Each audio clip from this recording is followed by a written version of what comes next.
After the end of World War II, the world was split into two, East and West. This marked the beginning of the era called the Cold War.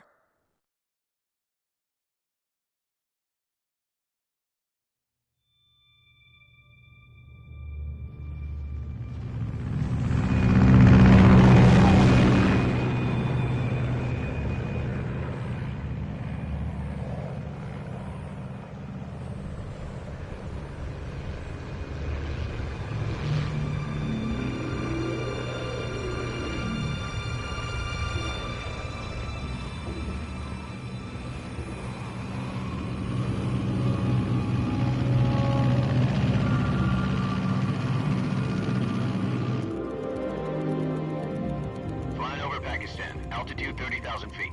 Approaching Soviet airspace. 20 minutes to drop off. Commencing internal depressurization. Equipment check. Arm main parachute. All right. You ready to go? Drop zone still showing a high pressure mass. Cav okay. Good. We've got high visibility.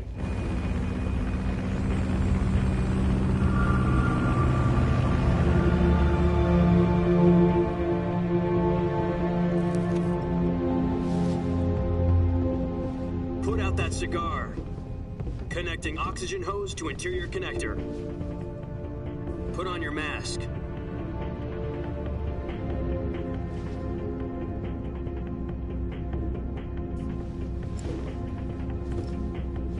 Does this panty waste know what he's doing?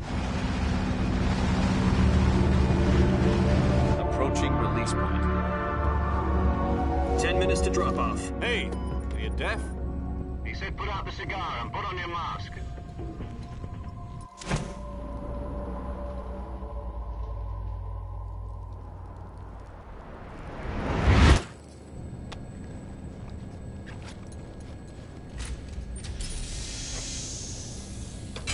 Depressurization complete. Checking oxygen supply. 6 minutes to drop off. Opening rear hatch.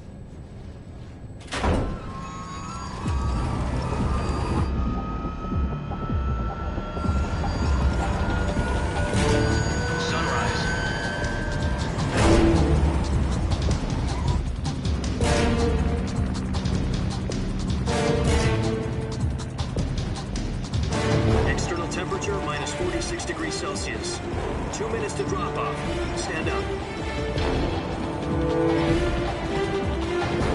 You'll be falling at 130 miles per hour. Try not to get frostbite from the wind chill. 1 minute to drop off. Move to the rear. Activate bailout model. This is one for the history books. The world's first halo jump. 10 seconds to drop off. Stand by. Status okay. All green. Prepare for drop-off. Countdown. 5, 4, 3, 2, 1. Spread your wings And fly. God be with you.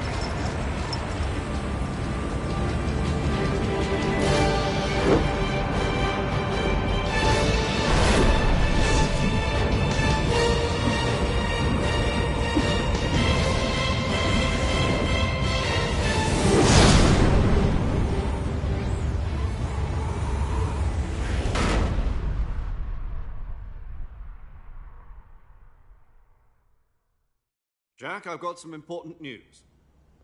The head of the CIA has finally given us the green light for the Virtuous mission. Virtual mission? No, the Virtuous mission. The future of our Fox unit depends on it. If it succeeds, we'll be officially organized into a unit. Virtuous mission? Sounds like some kind of initiation ritual. You know, don't get cocky. This isn't a training op. Right. So what exactly is this wonderful mission? Well, about 2 years ago, a certain Soviet scientist requested asylum in the West through one of our moles. His name is Nikolai Stepanovich Sokolov.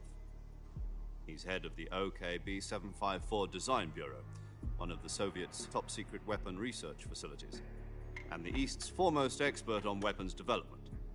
Sokolov? Isn't he that famous rocket scientist? The very same. On April the 12th, 1961, the Soviets achieved the first manned spaceflight in history. The Earth was blue, but there was no God. Well spoken. The rocket that carried Yuri Gagarin to orbit was the A-1, known as the Vostok rocket. Sokolov is said to be the man most responsible for the multi-engine cluster used in that rocket. After Gagarin's flight, Sokolov left rocket development to become the head of the newly established Design Bureau. From a lowly technician to head of a design bureau, that's quite a success story, so why do you want to defect? It seems he'd become afraid of his own creations. Afraid? Call it a crisis of conscience. And for that, he left his country and his family behind and went over the fence? Not exactly. One of his conditions was that his family was also to be taken safely to the west. We used a mole to get the family out first and succeeded in sneaking Sokolov over the Berlin Wall shortly afterwards. I was the one who conducted the operation. The security on the eastern side was still full of holes back then. Then what? We got Sokolov over in one piece, but the whole ordeal had left him exhausted, and we checked him into a hospital in West Berlin. It took him 2 weeks and more than 600 miles to get from the research facility in the Soviet Union to Berlin. He was in no condition to say anything coherent. And it was only a week later that we had something much bigger on our hands. The Cuban Missile Crisis. October the 16th, 1962, President Kennedy received word that the Soviets were in the process of deploying intermediate-range ballistic missiles in Cuba. The President demanded that the Soviets dismantle and remove the missiles. At the same time, he announced a naval blockade to prevent further missile shipments from reaching Cuba. But the Soviets didn't back down, instead placing their armed forces on secondary alert. Soviet transport ships carrying missiles continued on course towards Cuba. US and Soviet forces went on alert for an all-out nuclear war. Frantic negotiations were conducted through the UN's Emergency Security Council and unofficial channels to end the hair-trigger standoff. Finally, on October the 28th, the Soviet Union agreed to remove its missiles from Cuba, and so the world avoided a nuclear holocaust. But in order to get the Soviets to pull their missiles out, we had to make a deal. You mean the one where the US agreed to remove its IRBMs from Turkey? No. The Jupiter IRBMs deployed in Turkey were obsolete, and we were going to get rid of them anyway. They had no strategic value whatsoever to either the US or the Russians. The Turkey deal was a ruse, a cover story that was fed to the other intelligence agencies around the world. So what did the Russians really want? Sokolov. They wanted us to return Sokolov. You mean the Soviets pulled out of Cuba just to get their hands on Sokolov? That's right. What the hell was he working on? At the time, we had no idea. We were running out of time. It was either give up Sokolov or risk full-scale nuclear war. In the end, we had no choice. President Kennedy gave in to Khrushchev's demand. The next day, I got Sokolov out of the hospital, handing him over to agents on the eastern side. Sokolov kept on screaming, "Save me," until he disappeared from my sight. Then, a month ago, we received some new information from one of our moles. About Sokolov? Yes. He was taken back to the research facility and forced to continue working on the weapon in question under KGB supervision. What's more, it's on the verge of completion.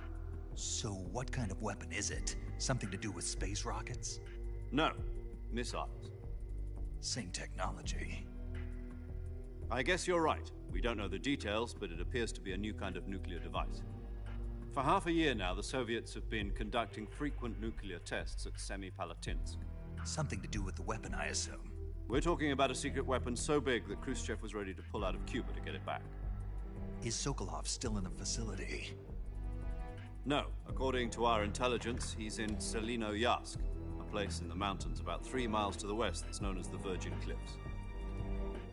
The Virgin Cliffs. Nice name for a virtuous mission. They moved him there just recently. Why? Apparently, they're conducting a field test of the weapon, but it's our best chance to get him back. This mission would never have been possible if he was still in the research facility. This is our last chance. Sokolov must have known that too when he contacted us.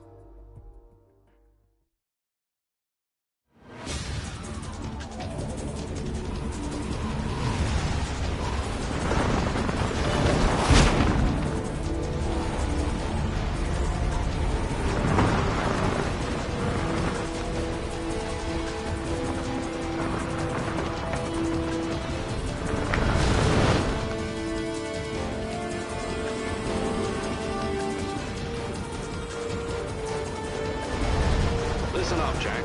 Your mission is to infiltrate Selino Yask in the Soviet mountains, ensure the safety of Sokolov, and bring him back to the West.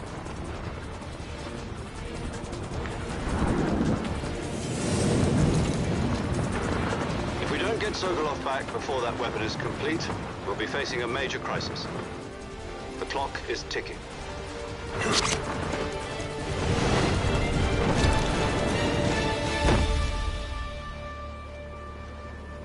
Once we've confirmed the rescue of Sokolov, stand by at the recovery point. A recovery balloon will be dropped at that point. Helium will be pumped into the balloon to inflate it. The process takes about 20 minutes. Once it's complete, the gunship's arm will latch onto the balloon and pull it up. The Fulton surface-to-air recovery system. I'm familiar with the theory. Take it easy. It's been combat-proven. Do you think Sokolov is up to it? The shock will be less than during a parachute jump, and the arm can handle up to 500 pounds. So you're planning on going over the border in a single combat talent? She's equipped with two 6-barrel 20mm Vulcan cannons, as well as two 40mm machine guns. Sounds like she could hold her own against a battalion of tanks. Even with the fuel in the reserve tank, we're facing a 4-hour time limit. If all goes well, it shouldn't take more than a few hours. Home in time for dinner. But if anything goes wrong, You'll be eating dinner, breakfast, and all the rest of your meals in the jungle.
Do you copy? You're already in enemy territory, and somebody might be listening in. From here on out, we'll be using code names to refer to each other. Your code name for this mission will be Naked Snake. I'll be referring to you as Snake from now on. You're not to mention your real name. Snake? Well, you don't like snakes? What do you mean? You've eaten one before, haven't you? In survival training? I'm glad to hear that. I don't know if I'd ever order one in a restaurant, but... Be careful, you might not have a choice. What about you, Major? What should I call you? Let's see. I'll be Tom. Call me Major Tom. This will be a sneaking mission. You must not be seen by the enemy. You must leave no trace of your presence. Is that clear? This kind of infiltration is the Fox unit's speciality. In other words, weapons and equipment are procured on site. That goes for food as well. You're completely naked, just as your name implies. Great. Now I see why you asked me if I like snakes. I suppose calling me Snake was your idea of a joke, too. No. There's a good reason for that. I'll tell you later when the time is right. Gotcha. Getting back to the subject, how exactly am I supposed to feed myself? You've been issued a knife and a tranquilizer gun. Use them to hunt for food. You'll also find some medical supplies in your backpack. Yeah, about the backpack. I lost it in a tree on the way down. I see. Well, you'd better go back and get it then. You know where it is? No problem. I can see it from here. It's stuck on a branch. To climb a tree, Stand in front of a tree that's covered in ivy and press the action button. I'll be monitoring your progress over the radio. We can't risk violating Soviet airspace, but I'll be in the gunship. My frequency is 140.85. I'll give you a call if I need to talk to you. If you need to talk to me, use the send function. Okay, Snake, go get your backpack.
I see you've retrieved your backpack, Snake. To equip a weapon, it's necessary to take it out of your backpack. In the survival viewer, choose Weapon from the backpack. Your available weapons will be displayed in a window in the upper left. From that list, choose the weapon you want to equip and press the Enter button. For other equipped items, just do the same thing from Item. Got it. Use the survival viewer backpack. Yep, that's right. Survival is fundamental to this mission. After you've been out in the field for a while, your stamina will start to drop.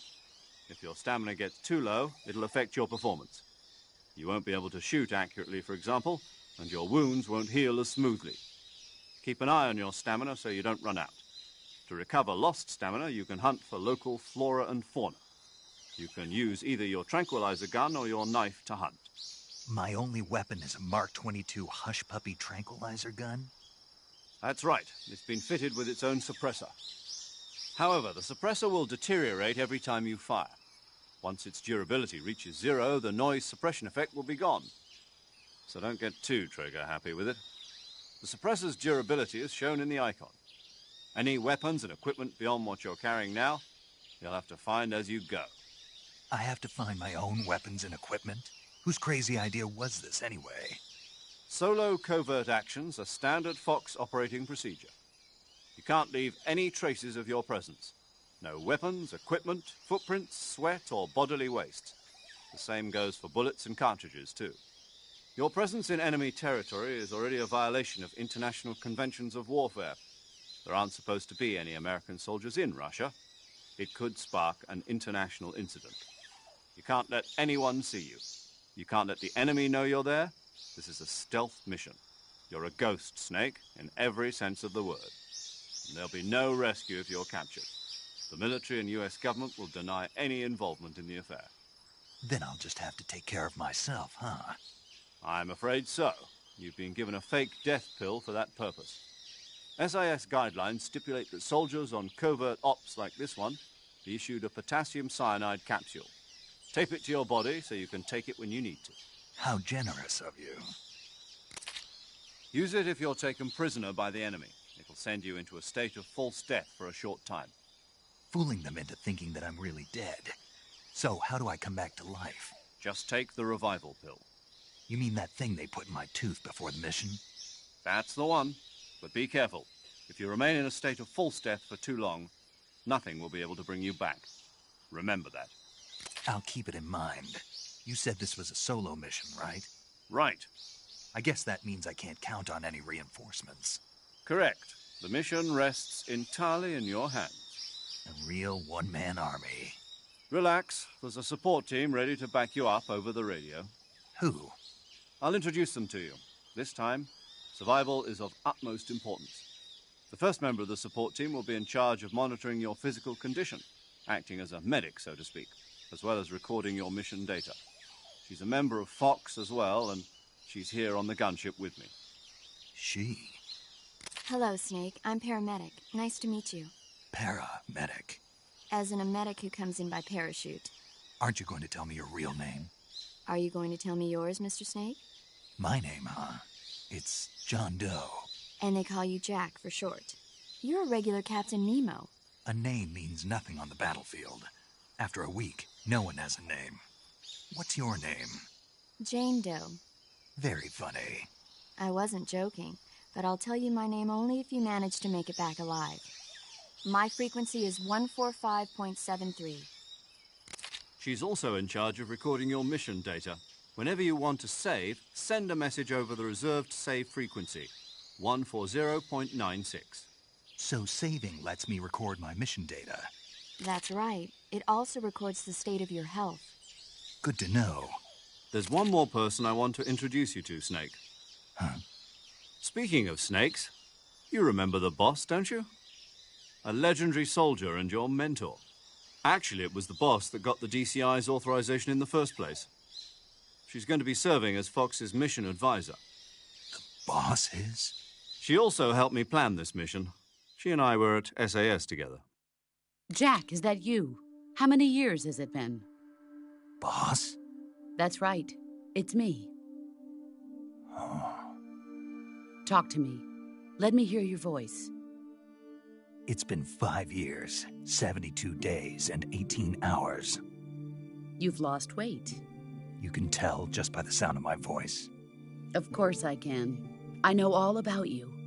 Really? Well, I don't know anything about you. What's that supposed to mean? Why'd you disappear on me all of a sudden? I was on a top-secret mission. You didn't need me anymore. But there were still so many things I wanted you to teach me.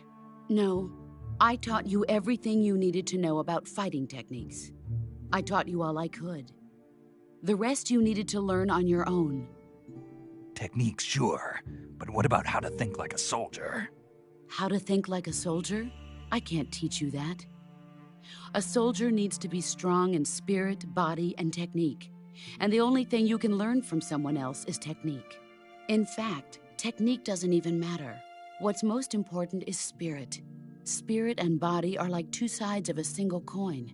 They're the same thing. I can't teach you how to think. You'll just have to figure it out for yourself. Listen to me, Jack. Just because soldiers are on the same side right now doesn't mean they always will be. Having personal feelings about your comrades is one of the worst sins you can commit. Politics determine who you face on the battlefield. And politics are a living thing. They change along with the times. Yesterday's good might be tomorrow's evil. Is that why you abandoned me? No, it had nothing to do with you. I already told you, Jack. I was on a top-secret mission. A soldier has to follow whatever orders he's given. It's not his place to question why. But you're looking for a reason to fight. You're a natural-born fighter, but you're not quite a soldier. A soldier is a political tool, nothing more. That's doubly true if he's a career soldier. Right and wrong have no place in his mission. He has no enemies and no friends. Only the mission. You follow the orders you're given. That's what being a soldier is. I do whatever I have to get the job done. I don't think about politics.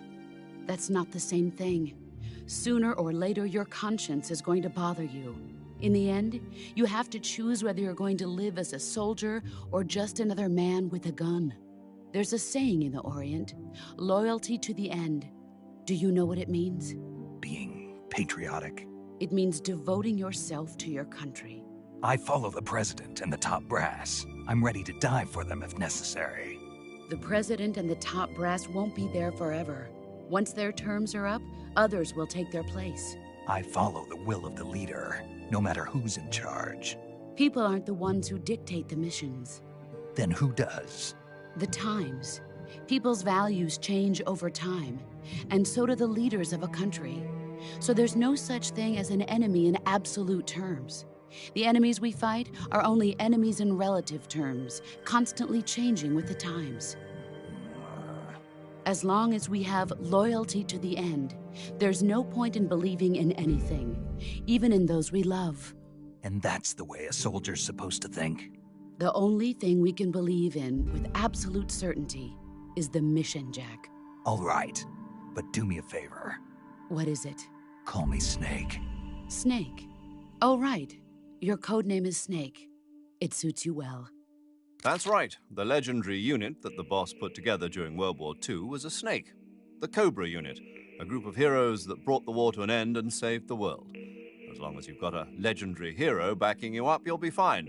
Isn't that right, Snake? Yeah, I can't think of anyone else I'd rather have with me. Oh, and one more thing, boss. Yes? It's good to hear your voice again. Same here. After all, who knows if either of us will make it out alive? Snake, you are always best at urban warfare and infiltrating buildings. But this is the jungle. Survival is going to be key. Those CQC techniques I taught you are sure to come in handy. CQC? Close quarters combat, huh? I've been in the Green Berets for the past few years. I'm probably pretty rusty. Not to worry.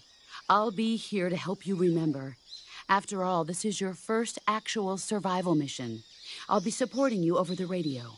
Where are you, boss? Next to the Major? The boss is communicating with us by radio from aboard a Permit-class submarine in the Arctic Ocean. My frequency is 141.80. Call me if you need my advice on battle techniques. Gotcha. Your mission is to retrieve Dr. Sokolov. Dr. Sokolov is being held in an abandoned factory located to the north of your current position.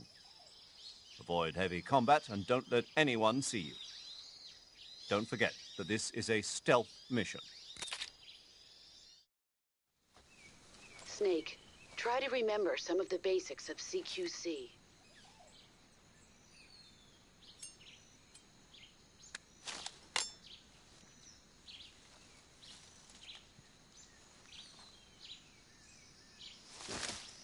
Commencing virtuous mission now.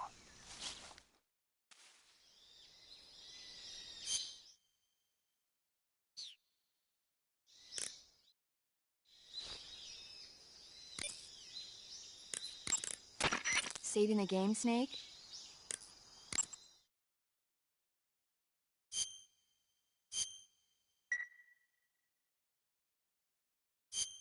Hey, Snake, you ever heard of Godzilla, King of Monsters?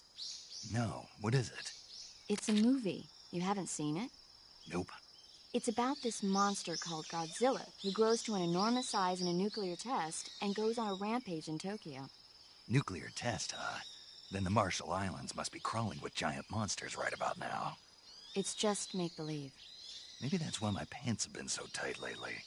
Snake, it's a movie, not a report out of Los Alamos. I know. So then what happened? Godzilla is immune to all weapons, and humanity has no way to stop the monster. Dr. Shirazawa develops a new type of weapon, but meanwhile, Godzilla is getting closer and closer to Tokyo, obliterating everything in its path. It was originally a Japanese movie, but they made an American version, too. I recommend seeing the original Japanese one if you ever get the chance. It's mostly mindless fun, but it's also got a serious anti-nuke message as well. Where can I see the original? You'll just have to go to Japan. Really? That's too bad. Well, if you wait 40 years, you might be able to see it in America, too. Why's that? 2004 will be Godzilla's 50th birthday. You think they're still going to be making Godzilla movies then? Of course! Everybody loves Godzilla. You sure know a lot about movies. I don't suppose you're the movie-watching type, are you? Not really. Okay, then I'll tell you everything I know. When the going gets tough, movies can save your life. It's always good to be able to look at things from a different perspective when you get in a jam. That's the magic of movies. No kidding. Well, I guess it might at least make a nice distraction. That's the spirit, Snake. Have a little fun.